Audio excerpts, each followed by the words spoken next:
Yeah, just look at me when I ask the questions. My first question is, can I get your first and your last name, how you spell it? My name is Kendra Harrelson, KrendraHarralson. All right, and you're a combat medic, is that correct? I'm a retired combat medic. Okay, all right. So yeah, first and foremost, I mean, the Mission Act, the PACT Act, they had to do with healthcare for veterans. I mean, you were in the field. How important is healthcare for veterans? How messed up can you get out there? So healthcare for veterans is exceptionally important. And that's what we need. It doesn't matter whether it's the Biden administration or the Trump administration. What we need to understand is that our 1% of our veterans that are out there serving our country each and every day, they deserve to be taken care of. And the last thing that we need is for them to come home and be concerned about their health care. When we look at what we're going through now, sometimes for behavioral health, you can be 6 weeks out from the time of identifying that you need an appointment to the time that you actually get a screening for an appointment. Do you see what I'm saying? Like when a veteran is in crisis, that's the last thing they need is to be waiting 6 weeks when you really might only have 2 hours. So the fact that where our healthcare is at right now, where we're at with our VA, those are things that should be very, very important to any administration that we have at this time, because our veterans are dying at a rapid speed. Our women veterans are the fastest growing homeless demographic in the United States right now. Those that are affected by domestic violence are even soaring through that much further. Anything that we can do for veteran health care needs to be done now, because American soldiers are our war fighters. They're our fighting machines, and if we can't invest in our military and we can't invest in our future, then how are we supposed to maintain being the top country in the world? Got it. And I mean, you know, with the Mission Act and the PACT Act, they did help reducing times for veterans to see basically healthcare providers. Also providing better health care for those exposed to chemicals and things like that. But I mean, what more needs to be done? What have you seen that, you know, you thought that's just not right, that there should be coverage for this type of thing? We need to ensure that our veterans that have been discharged on, that have less than honorable discharges and so discharges that match that, are still able to be seen. Just because a soldier had a problem during their enlistment doesn't mean that they should not be allowed to have our health care. There are so many people out there that deserve great health care that served on our front lines, and it's either they don't know the benefit exists, there is lack of access to the benefits, or the fact that they're scared to apply for the benefits because it's overwhelming and daunting. What we need is people on the streets and people willing to speak up, and our DAVs and our VFWs and all of our veteran service organizations, we need more volunteers and more people speaking out so that our voice is numbered. When our voices are higher in number, the louder it is for those people that need to hear it. Got it. And you mentioned, I think that it struck a nerve with me, some of those that became homeless, right, female veterans. Do you think mental health is covered enough by the VA?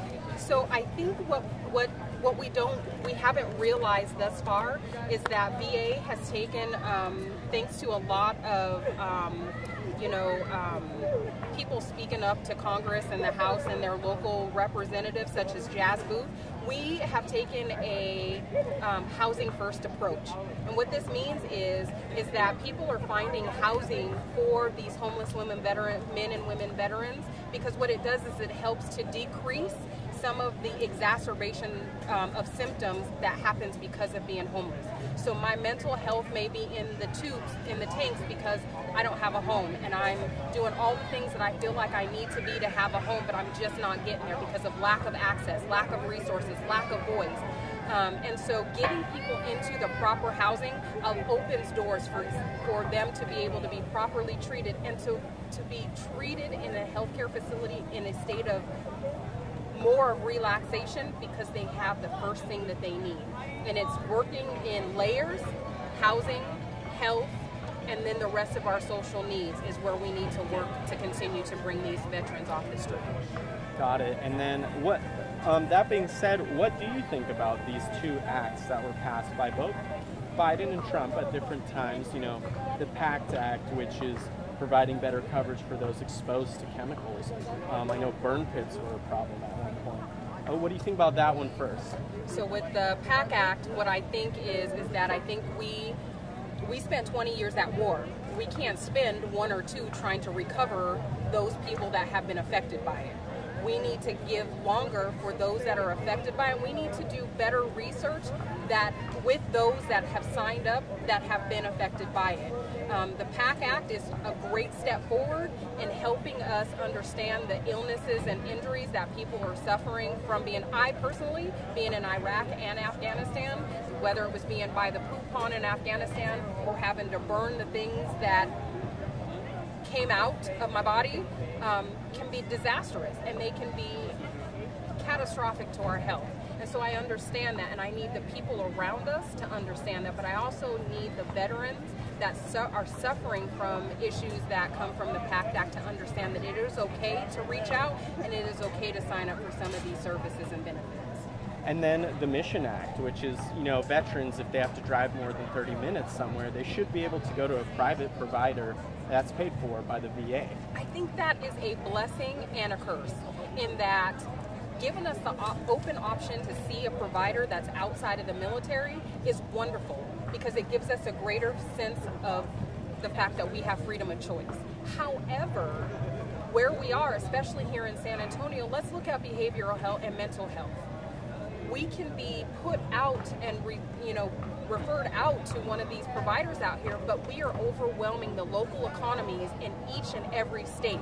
How am I supposed to get mental health if there are not enough mental health providers, whether it's behavioral health for the civilian or whether it's behavioral health for the military? We just have to have enough providers, and we need to be willing to put in the work to educate and draw people in that are willing to be those providers for us. Got it. I think that's good. Can I get her name one more time? Yeah, just your name one more time, first and last, how you spell it. Kendra Harrelson, KRENDRAHARRALSON. Oh, and one more thing, what did you win?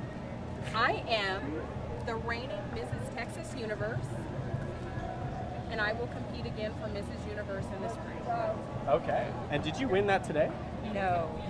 It's a title that I've had now for a few months, and I am honored as Mrs. Texas Universe TCP. I am an ambassador for the Pledge Campaign Foundation, where we aim to bring awareness to domestic violence, and we aim to bring resources to those that are in need, along with my platform, Continuing Courage, which stands on assisting homeless women veterans for resources and awareness. Got it. Thank you All so right. much. He's like, there's a camera. Oh no.